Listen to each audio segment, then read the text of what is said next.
श्रीराम. नमस्कार साधक बंधू भगिनींनो, चैतन्य उपासना या चॅनलवर मी सौ माधुरी कुलकर्णी आपले स्वागत करते. या चॅनलद्वारे सध्या आपण सोमवार ते शनिवार श्री ब्रह्मचैतन्य गोंदवलेकर महाराज यांच्या परंपरेतील साखरखेर्डा येथील संत परमपूज्य श्री प्रल्हाद महाराज यांचे श्री देवीदास अमृत मोहरील लिखित संक्षिप्त चरित्राचा आस्वाद घेत आहोत. तसेच रविवारी श्री महाराजांच्या काही भक्तांचे अनुभव ऐकणार आहोत. श्री महाराजांना त्रिवार वंदन करून मी आज आपणास श्रींच्या एक अनुग्रहित भक्त डॉक्टर कुमारी श्रद्धा महेंद्र सुंठवाल राहणार नाशिक यांना श्रींचा आलेला अनुभव त्यांच्याच शब्दात कथन करणार आहे. श्रद्धाताई सांगतात, श्रीराम. सन 2025च्या जुलै महिन्यात माझ्या डॉक्टरी व्यवसायाच्या संबंधित काही परीक्षा देण्यासाठी मी बंगलोर येथे 3 दिवसांकरिता गेले होते. तिथे प्रथमच गेले असल्याने व हॉटेलमध्ये राहावे लागणार असल्याने सुरक्षेच्या दृष्टीने मी माझ्या आईला देखील बरोबर घेऊन गेले. संपूर्ण दिवस मी व्यस्त असे व संध्याकाळी हॉटेलवर येई. आमच्या हॉटेलपासून बंगलोर येथील श्री महाराजांचा मठ फक्त 8 ते 10 किलोमीटरवर होता. परंतु कामाच्या व्यापात तेथे जाणे आम्हाला अजिबात जमले नाही. तिसऱ्या दिवशी निघण्यापूर्वी सहज बोलता बोलता मी आईपाशी खंत व्यक्त करताना तिला म्हणाले, श्रींचा मठ एवढ्या जवळ असूनसुद्धा आपल्याला जाता आले नाही. वेळ मिळाला असता तर नक्कीच गेलो असतो. माझे हे मनोगत मी आईपाशीच व्यक्त केले होते. श्री महाराजांपाशी अजिबात नाही बरे का?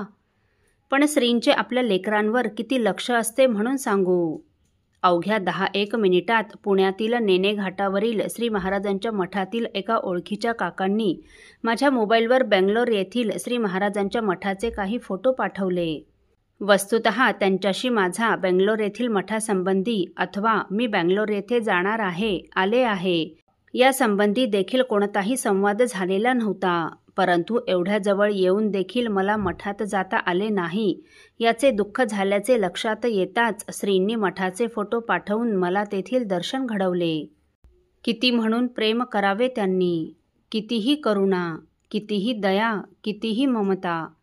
खरंच त्यांच्यासारखे कोणी आहे का हो? श्री राम समर्थ. साधक हो, श्रद्धाताई त्यांचा डॉक्टरी व्यवसाय श्रींचा आहे या भावनेने करतात व अनेक गरजूंना कोणतीही अपेक्षा न ठेवता शक्य होईल तेवढी मदत देखील करतात. आपल्या व्यस्त जीवनशैलीत सर्व गोष्टीत जमेल तेवढे नाम घेऊन सर्व कर्मात त्या श्रींचे अनुसंधान देखील टिकवून ठेवतात. वस्तुतः श्रींनी अनुग्रह देऊन एखाद्या साधकाचा अंगीकार केला की कधी एकदा गोंदवले येथे किंवा ते शक्य नसल्यास जवळपास असलेल्या श्रींच्या दुसऱ्या एखाद्या मठात अथवा स्थानात जाऊन डोळे भरून त्यांचे दर्शन घेता येईल, त्यांच्या चरणी विसावा घेण्याची संधी मिळेल किंवा तेथे एखादी सेवा घडण्याचा लाभ होईल अशी भक्ताला निरंतर आस लागते. श्रद्धाताईंच्या बाबतीत देखील तसेच झाले व श्री महाराजांनी एका काकांमार्फत त्यांना बंगलोर मठातील फोटो पाठवून त्यांची इच्छा पूर्ण केली. अहो, संतश्रेष्ठ तुकाराम महाराजांची अवस्था देखील अशीच झाली होती. ते स्वतःच्याच मनाला सांगतात, हे मना, तुला सांगत आहे ते कर. पंढरीला जाऊन विटेवर उभा असलेल्या श्यामसुंदर हरीस पाहीन असे म्हणत जा.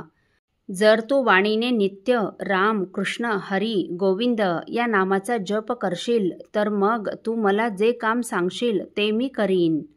संतांच्या पायाला लाग व हरिकथेमध्ये गाण्याविषयी उल्हास ठेव. हे मी तुला अत्यंत शरण येऊन मागत आहे. भजनामध्ये मोठ्या प्रेमभावाने नाच व टाळी वाजविण्याविषयी तत्पर व आपल्या अंतःकरणातील सर्व मळ काढून टाक. आपल्या मनाची हीच दिव्य अवस्था शब्दबद्ध करताना तुकाराम महाराज लिहितात, मना एक करी म्हणे मी जाईन पंढरी, उभा विटेवरी तो पाहेन सावळा. करीन सांगसी ते काम, जरी जपसी हे नाम, नित्य वाचे राम, हरी कृष्ण गोविंद.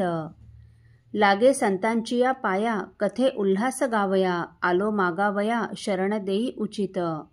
नाचे रंगी वाहे टाळी, होय सादर ते काळी, तुका म्हणे मळी सांडुनिया अंतरींची. श्री राम समर्थ.